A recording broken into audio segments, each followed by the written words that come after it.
It is not very often that I get to share time with my favorite people. Oh, wait, I do that every week. Wait, okay, never mind. I get to share today with my bestie, and many of you know Brenda Johnson, but I want to tell you a little about her before she and I get to talk about some of her fun experiences. Um, you know what?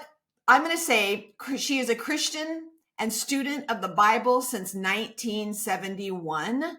Oh my gosh. Brenda recognized Jesus as the Jewish Messiah of the promise in a life-changing experience in 1999. She is passionate about seeing the divine spark, truth within every person that she meets, ignited into a consuming fire by Adonai. She is a traveling speaker, author, and instructor in the Rooted Cafe, and one of the founding board members and founding with me video course she has is entitled The Hebrew Alphabet, Discovering the Energy of the Letters. Brenda is currently in Berlin, Germany, where she is working closely with the pastors of Reset Charlottesburg in a supportive role, teaching, leading, prayer, and small groups, and one-on-one discipleship. And I am so excited that you're here with me. I mean, no, really. No, No, really. really, No, like really.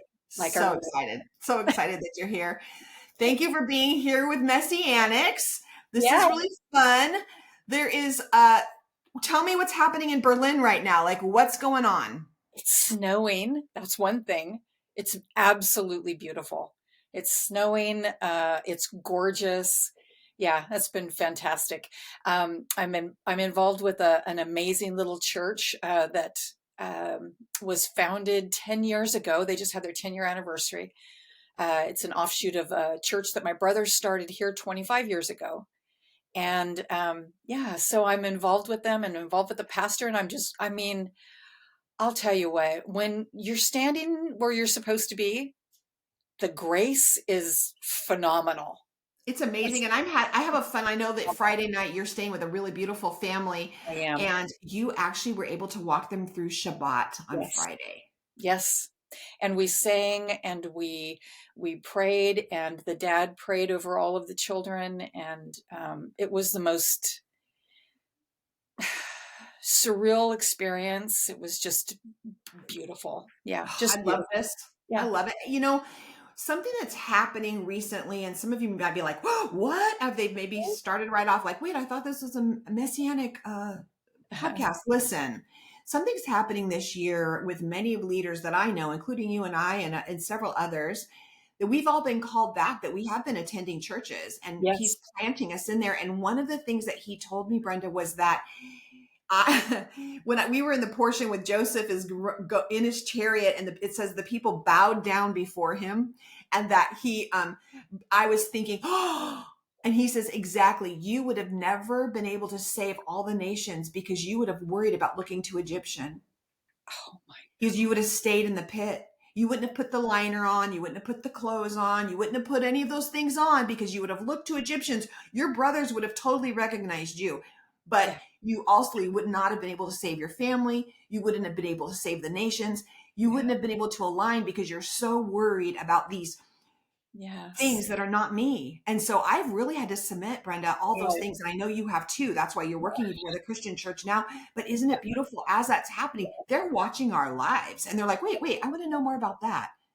It's almost like we're missionaries in. We are missionaries. Yeah, exactly. Right wherever we are, right where we are, there's something that we're supposed to be bringing.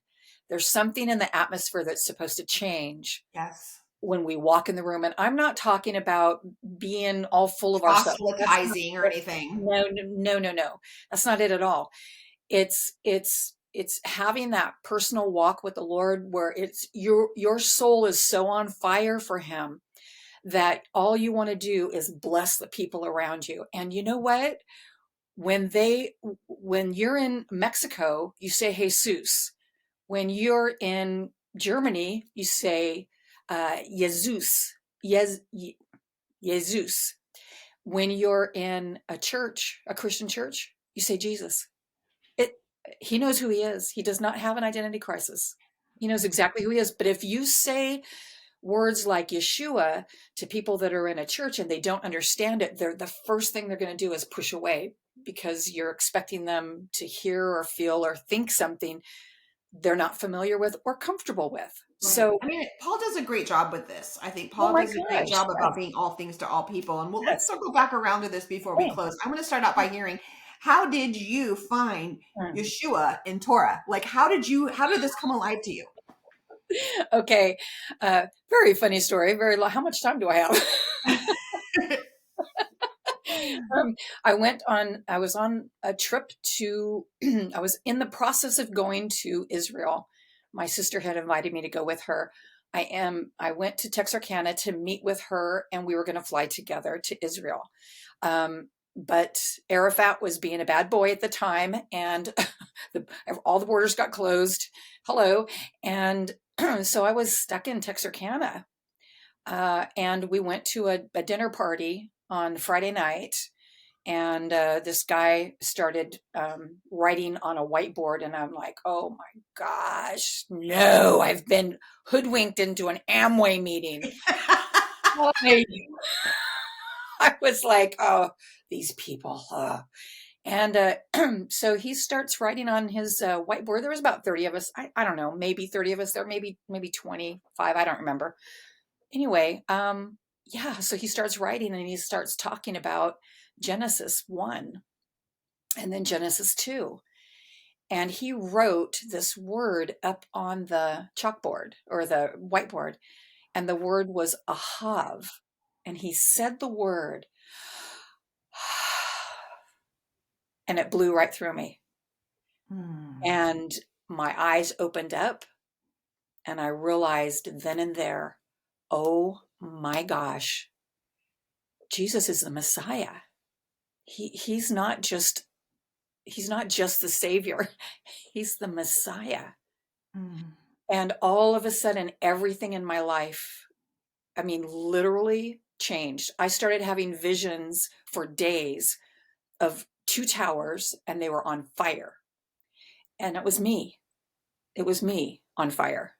My towers were burning down to the ground, and there was heaps of ashes, and that was pretty much it. And then the Holy One started speaking to me in a ticker tape, which was really weird because it started on the right and it went to the left, and it was all in letters I didn't understand, or I couldn't understand.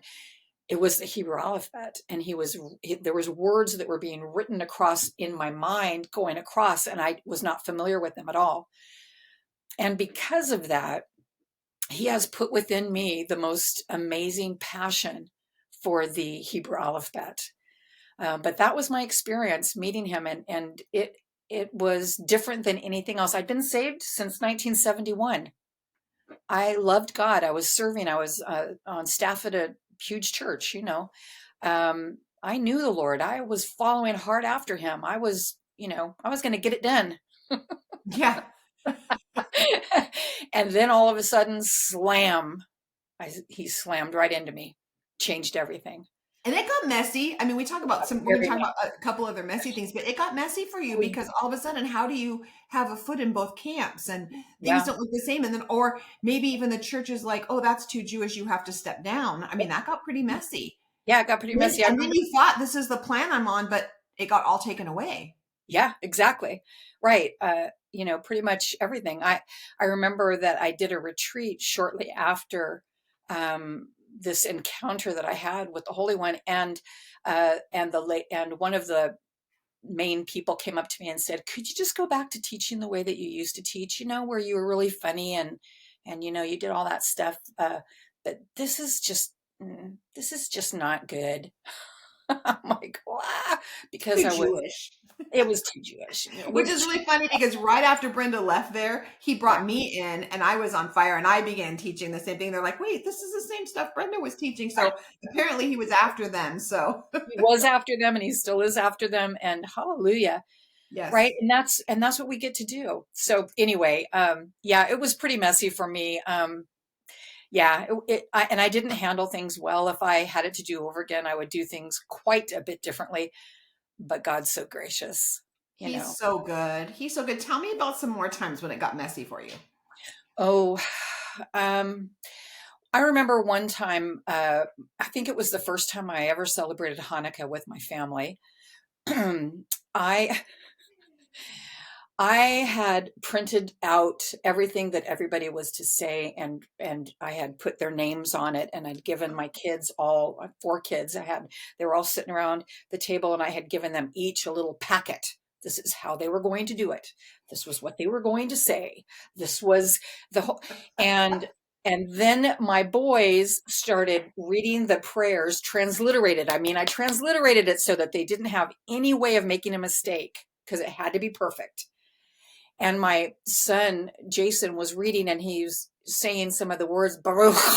And then he started pretending like he was coughing and then pretending like he was spitting. And then the kid and the other boys started doing it. And then the next thing I knew, there was food flying everywhere. And it was just, and I just stood there and cried because my perfect way of expressing this, love to God on Hanukkah, and my children are having food fights and laughing hysterically, knocking each other over, and the walls have food on them and the curtains have food on. And I just cried and cried and cried. And I look back at that now and I think, geez, Brenda, but I was very religious. And this is what I needed in order for God to break me. Isn't that funny? Because we're talking now about you leaving the church and Yeah. and how painful that was. But aren't Yeah. you glad, hindsight, that he Yeah. took you out of the church, because you would have brought all that religion into this, and it would have just been Exactly. painful. It would have been a heavy yoke to them. It, It would have been yeah. not life in that. And it was, and it was, I did bring a lot of it with me the first few years. And, but he was after me and he wanted to change my heart. And the only way that he could do it was through, a lot of disappointment and a lot of heartache. And what am I going to do about it? You have a choice. Yeah. You're going to get angry. You're going to quit, or you're going to allow that pain to become a strength within you and move forward. And, I quit quite a bit. And then I Several get back times to a my day. We quit several times a day. several times a day. But it changed me. And I am so grateful now where I'm at. I'm so grateful that religious Brenda, my younger religious Brenda, that God loved me anyway. When I was holding people accountable for things that I had no business holding them accountable for, when I was expecting things from people that I had no business expecting, uh, Ow. ouch, right? Yeah, I feel so seen right now. Ah. and because of that, he didn't give up on me, even though I was a brat, even though I was very hard and very, this is the way it's going to be. And he loved What me anyway. changed? He loved What me anyway. changed that make you suddenly go from there? Because we all do that. We go from one Yeah, extreme where we're like, we buy perfection. everything Jewish and we're gonna Yeah. go to our ancestry and we're gonna all just this, Yeah. because we're just, I mean, this is such an awakening It is to such an awakening. Yes. how did it change for you to go find this nice middle ground, right? I mean, you know me, I went there and then I was like, this is too much. I went way back into Christianity full blown again, and then I came back in and found a really beautiful middle. How did that work for you? Yeah, I think that's pretty much exactly what happened with me too. The extreme, I was used to extremes. And so when I started discovering this new way of thinking, this new way of looking at the Bible, a new way of studying the Word, I was hot after it, man. I mean, I was it was before we had the type of cell phones we have now, and I was on a phone listening to a yeshiva study in Louisiana when I lived in California. And I just was listening on the phone, and they would put the phone down on the table while people were studying so that I could hear them study. I mean, I was after it. Anything that I could get my hands on, I was after it. But the thing was that it began building a pride within me, and that had to be severed. And the severing came from heartache. I mean, God knows me. So it wasn't going to be a gentle, sweet little, oh, honey, please don't do that again. No, it was an 18-wheel Mack truck. It slammed into me over and over again. And then finally I was like, oh, maybe you don't want me to do that. Yeah. And that's really, I'm a hard case. So, you know, I'm just appreciative of your honesty, because that's the whole point of us doing this podcast, is that I am trying to just not only just let people out of the closets, but open the closet doors and say, we're not keeping our skeletons in the closet. We're not keeping whatever's happening in your life, that you're trying to work this process out. And I know that you have a really beautiful word that you've shared multiple times with the women in the Rooted Cafe about the grace of walking through a marriage. We haven't talked about this, but we have time. The grace of walking through marriage when one of you has been enlightened and the other one hasn't, whether you're the husband or whether you're the wife. Would you just speak some life to some women and men out there about that? Because a lot of times we have seen, you and I have seen people who've actually, divorce has happened because of this. And can I just be, not because it had nothing to do, there was no other reason for the divorce. I want to clarify. yes. That was the only reason for it, was because they weren't walking in unity in Torah. Can you speak to that? Yeah. So when you are married, you're in covenant. And a lot of people that I've spoken with, and Charli, that you've spoken with too, they say, well, I'm not equally yoked because my spouse doesn't walk in Torah. Well, the thing is that you made the covenant with them before you started walking in Torah. And the covenant that you made was before God. It is his responsibility to enlighten people and bring them to the revelation of Torah. It does not come by you slamming into them, making, having messianic music on when they walk in the door so that it's ringing in their ears, subtle little hints that are not so subtle. Right. Those things will destroy you. So we have to stop and say, what am I doing where I'm at? How does the Holy One want to use me? And what type of an example do I want to have for my children? Do I want to have an example for my children that there is conflict constantly and that I'm a nagging person that's constantly disappointed with my spouse because they are not measuring up to the standard that I am imposing upon them? No, what we want to do is see the Holy One moving within our families, moving in such a way through grace and love, such a way that people's lives are transformed for generations. And that does Absolutely. not come about with us hammering our spouse or our parents or our best friends, hammering them and telling them where they are not measuring up. Right. We can't continue that train of thinking if we want to have shalom in our homes and if we want to be bringing shalom into the other homes that we go into. We really have to allow the Holy One to begin. And this is a time of year, for those of you who are listening currently, this is a time of year where we're headed into Christmas, we're headed into Hanukkah, and a lot of times we're trying to shove Hanukkah down everyone's throat, and they're like, we're not Jewish, we don't understand why you're doing this. Right. And some of you have the Christmas tree up next to your menorah. We want to love you and just let you know it's okay. Paul is really good about this. You have to walk this out with I'll speak to the women, your meek and quiet spirit. That's not right. By, like what Brenda was saying, hammering it over their head. This is what you should all over them. This is what you should do. This is what you should do. Instead, honor. And then what they're going to say is, wow, Brenda, you and I know we have multiple testimonies. We have a very dear friend who went through a process like this. And I do not recommend reading the Garden of Gratitude, but read at your own risk. But as she read the book, it broke her. She began changing. And she didn't have to force anything down anyone's throat. No, what happened, right, Brenda? What happened with her? Her whole spirit changed. And they're like, what's going on? And then all of a sudden, the marriage that she had always wanted and had yearned for and had pushed for and had fought for, all of a sudden, that marriage was birthed in her home, and her husband ended up seriously falling in love all over again. He began walking in Torah. He began leading. He began reading the word every single day with her, praying every single day with her. Not like just a quick, we did it for 3 weeks for Lent or whatever. Yeah. Seriously, for years now. And it all came from her having a humble and meek spirit, and her loving and honoring the man that God put into her life. And Right. when she did that, which is exactly what happened with me, was the same thing. He was not interested in the people that I was around, as far as my opinion of what was going on with them.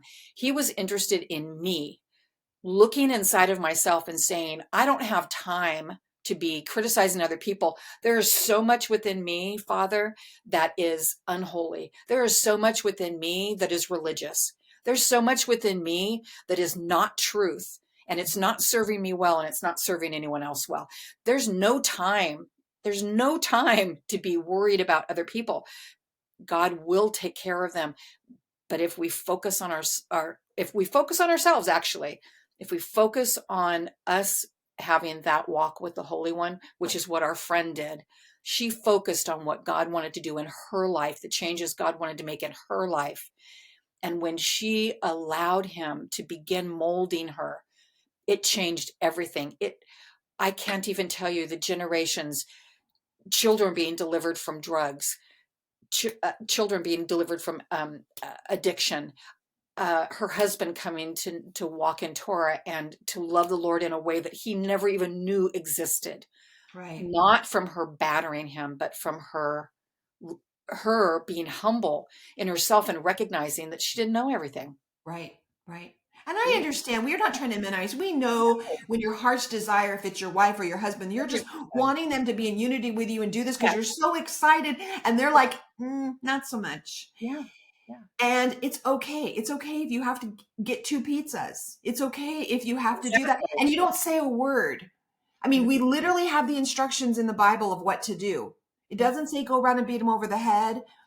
Just be, and you watch. I hope yeah. this is speaking life to someone because I know this time of year is a struggle. You Yes. watch. You watch as you walk through that. Pray, fast, do whatever you want to do, but ask him to change you, Right. right? Change Yes. you. Lord, change me. Yeah. Yes. Charlie, you've prayed that for years. I remember years, like 20 years ago, you were praying, Lord, I'm not that change old. What? me. Change me. Yeah. That is such a beautiful That prayer. will change your life. That'll change That's your life. the Oh, first yes, words. I yep. mean, it became a mantra. In the middle, I'll just say, now it's become a habit because it's a new Yes, pattern. And that's what he's working on yes, with me lately is about renewing patterns because my patterns are changing mindsets. And I realize he says not to be conformed to the patterns of this world. Well, the patterns of this world is griping, complaining, all those things, but being transformed by the renewing of my mind. What has renewed my mind is if Brenda and I right now were in a scuffle and she said something that just like pushed my buttons, whatever. The first thing now I am trained myself a pattern to do is to say, Lord, change me.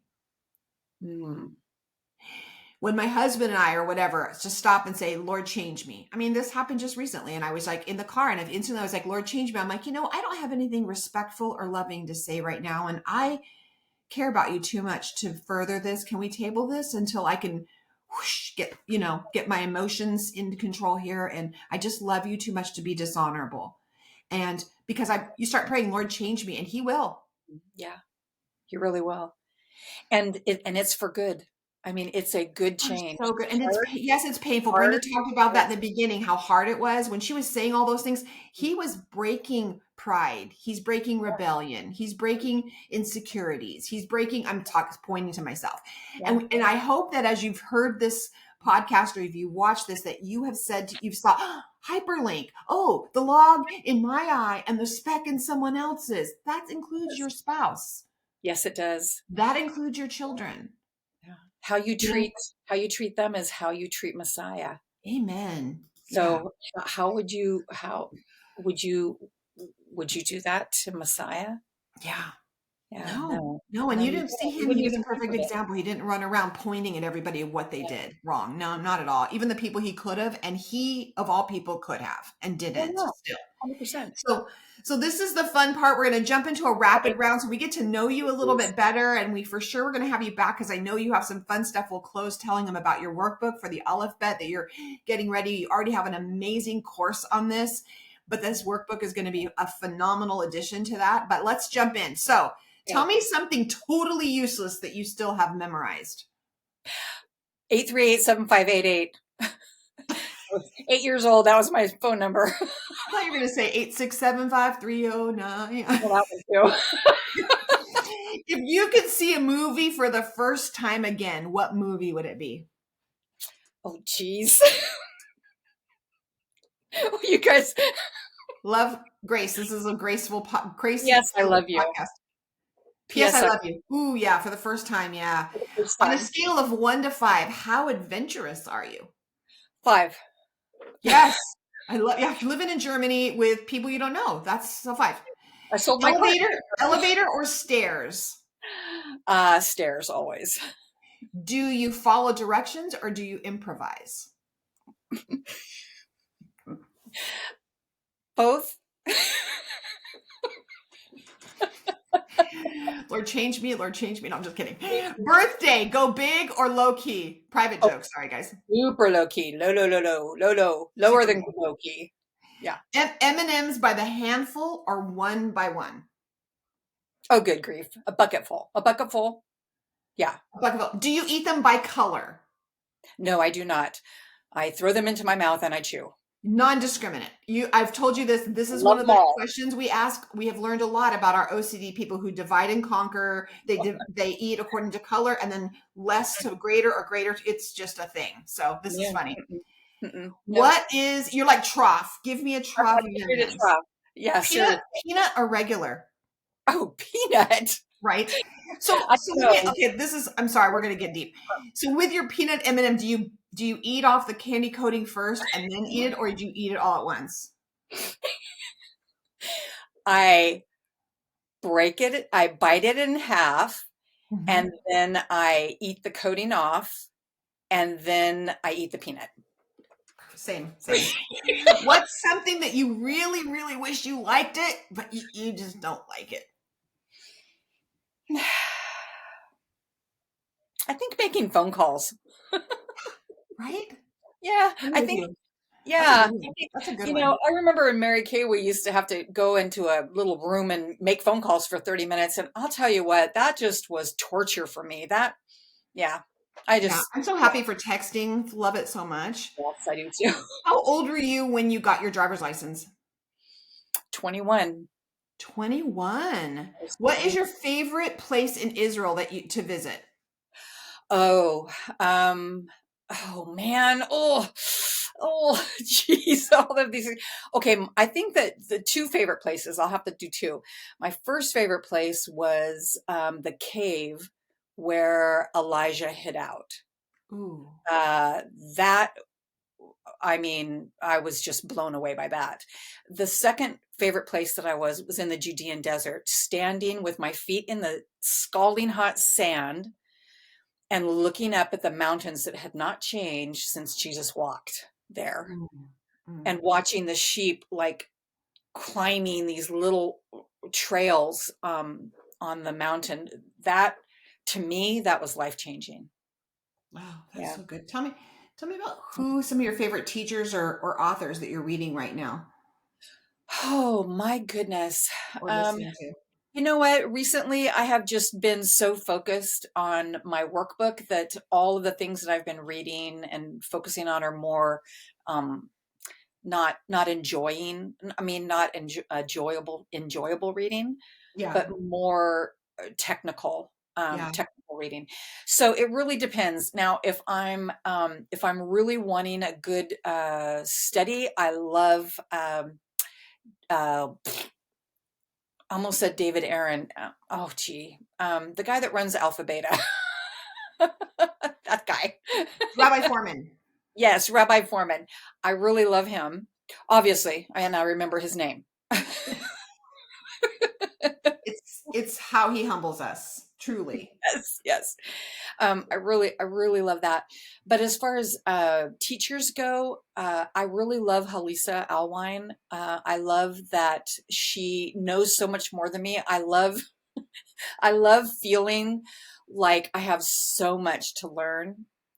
I don't know. That's just an exciting And thing. she loves that. She loves hearing that because she'll just tell you the teacher's always supposed to know more than the student. That's her. Yeah. I love that. And she just asks questions. She's such a great Rub- uh-huh. rabbinites. Yes. So what's your favorite book of all time? Do you have your favorite book of all time? Like, Oh and not the gosh. Bible. Like, okay, I'm on a deserted island. I can only have one book. Bible, duh. Okay, next. Oh, guys, you're going to be so mad at me. The Garden of Gratitude. Yeah. The No, garden. I thought you were gonna pull out like a Patricia Cornwell or something like No, you and I, we're both murder. We like the detective murder mystery ish kind of. yeah. Yeah, one day I will be able to get back into reading those. Just haven't been able to for the last few years. So, Yeah, but I love this book because it tears me up. yeah. I Like read you can a only read 50 like paragraph. a paragraph at a time. That's it. That's it. You cannot read it chapter by chapter No, you cannot. or even page by page. I'm Sometimes I sorry. throw it across the room, Yes. cast This, out demons because I'm pretty sure it's demon possessed. I think that you have the book that I used to throw across the room. Didn't I give you the, I didn't don't I give remember. you I think a used maybe I don't know if copy? you did. I think Linda gave me a copy. I'm not sure. So tell me the last question I'm going to ask you is what have you changed your mind about in this last year? Oh, wow. That's a good question. Oh, that's a really good question, Charlie. I think for me, what I've changed my mind about is that I no longer allow myself to have negative self-talk. Hmm. I mean, I literally do not allow it. And so when I hear a negative reel playing in my brain saying, "Oh, that's so stupid. Why can't you ever get that right?" As soon as I start hearing that, I stop and I tell myself right there, Brenda, you are not going down that road. No, you don't have time for this.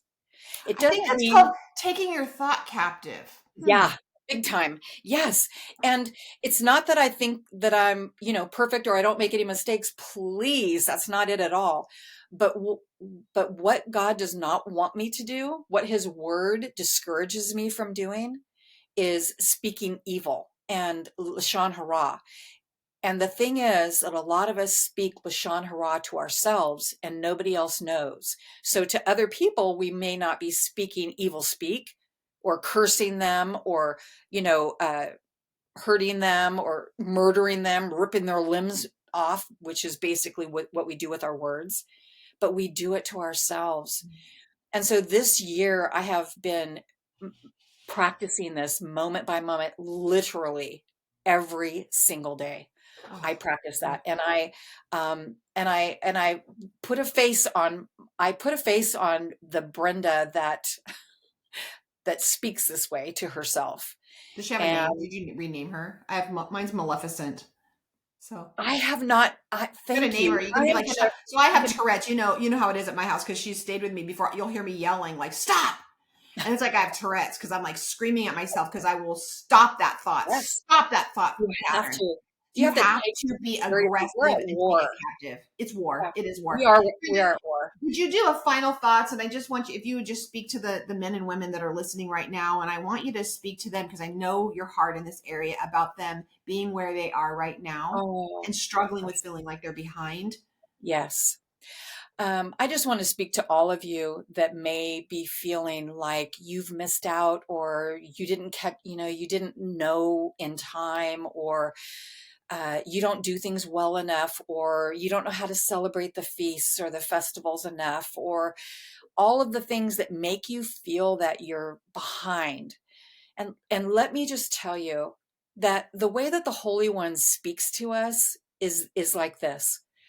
When you do one thing, when you do one thing that is moving you toward his presence, when you do one thing that is taking you to another level, even if it's just sitting in your chair and saying, I just need to meditate on you right now, Father, that one thing, you are building a holy space, a holy presence, a space where you have invited in, like the tabernacle, you have invited the Holy One in.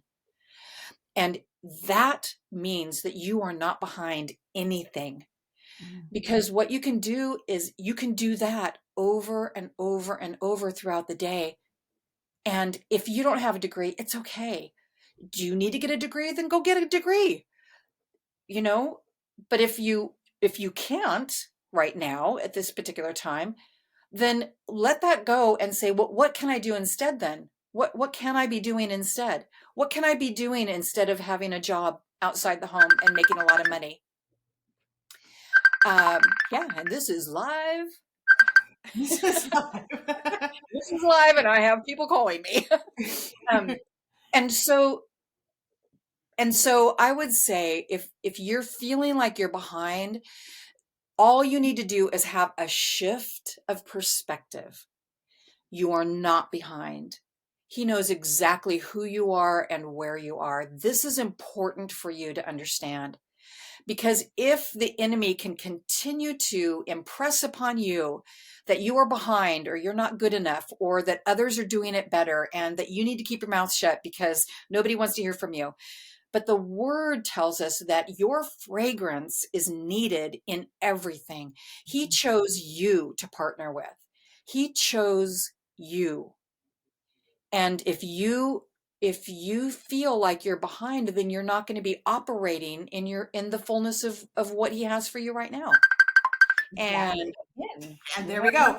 Well, everyone, I just want to tell everyone, thank you again, Brenda. I so appreciate you for all that you have done today, everything you've said. Everyone, keep an eye out. If you are interested in Brenda's, if you're interested in her workbook, keep your eyes open. I'm going to put that in all the places so that you can find and stalk Brenda. She's going to be keeping in touch with you. Make sure you follow her on social media. You're also going to want to come over to the Ruta Cafe and join the Ruta Cafe, because for just a very small amount every month, you can take her course, save a ton of money, and take her course in the alphabet. It will change your life. You're going to love it so much. And thank you again, Brenda, because we have to remember, doing this, sometimes it just gets messy. it sure does.